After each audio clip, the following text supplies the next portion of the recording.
the Japanese mindset that keeps you growing. Shoshin, the beginner's mind. Hello. Today I'd like to introduce a Japanese idea that may completely change the way you learn, grow, and approach life. It is called Shoshin. The word can be translated as beginner's mind. At first it sounds simple, perhaps even obvious. Of course beginners learn, of course experts know more. But Shoshin teaches something surprising. Sometimes the more we know, the harder it becomes to learn. And sometimes the people who grow the fastest are not experts at all. They are beginners. Today, we'll explore why this idea has remained important in Japanese culture for centuries, and how it might help you continue growing no matter your age or experience. Chapter 1. Why growth eventually stops. Think about a skill you've practiced for years. Driving, cooking, speaking a language. At the beginning, everything feels new. You pay attention, you make mistakes, you learn quickly, but after enough time, something changes. You stop questioning, you stop exploring, you stop noticing details. The activity becomes automatic, comfortable, familiar, and while familiarity can be useful, it can also become a trap, because growth often slows the moment we believe we already know enough. Chapter 2. The hidden danger of expertise. Most people admire experts, and rightly so. Experts possess knowledge that beginners do not, but expertise has a hidden danger.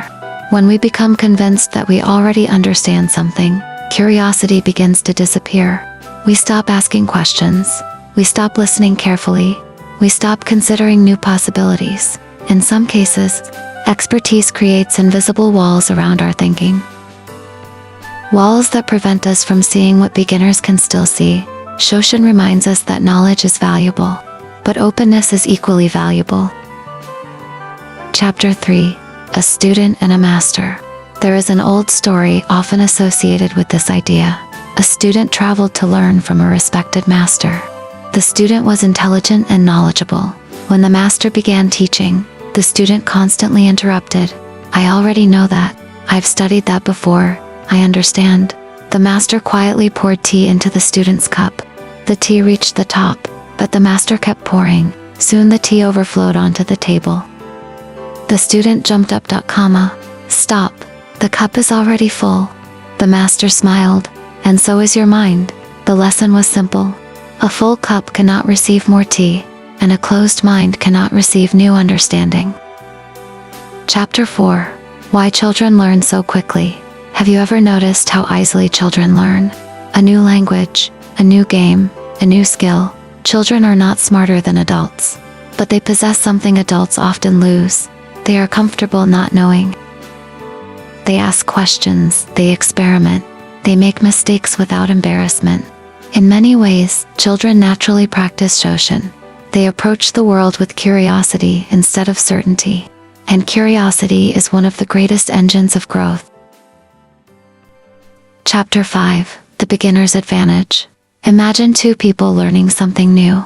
The first believes he already knows enough. The second assumes there is always more to learn. Who will improve faster? Most of the time, it is the second person, because every situation becomes an opportunity. Every conversation becomes a lesson. Every mistake becomes useful information. The beginner's mind transforms ordinary experiences into learning experiences. And over time, that advantage becomes enormous. Chapter 6. How Shoshin applies to life. Shoshin is not only about learning skills, it can change how we approach relationships, travel, even ourselves. Imagine meeting someone while assuming you already know everything about them. How much would you truly learn? Now imagine meeting them with curiosity. The difference is profound. The same principle applies everywhere.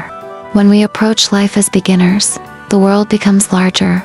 When we approach life as experts, the world often becomes smaller. Chapter 7. The courage to say I don't know. Many people fear those 3 words. I don't know. They worry it makes them appear weak, inexperienced, unintelligent. But Shoshin suggests the opposite. The willingness to say I don't know is often the beginning of wisdom. because learning starts where certainty ends. A person who knows everything cannot grow.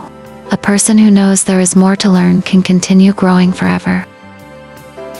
Chapter 8. A simple experiment. Today, choose one thing you believe you already understand. A hobby, a skill, a topic, a person. Then ask yourself, what might I be missing? What have I stopped noticing? What could I still learn? Approach it as if you were seeing it for the first time. You may discover something surprising. The world often changes when our perspective changes. Final chapter. The power of remaining a beginner. If you remember only one thing from today's video, remember this: growth does not end when we become experienced. Growth ends when we stop being curious. Shoshin teaches us that no matter how much we know, there is always more to discover. A new lesson, a new perspective, a new possibility. The beginner's mind is not about knowing less, it is about remaining open. Because the people who continue learning are often the people who continue growing.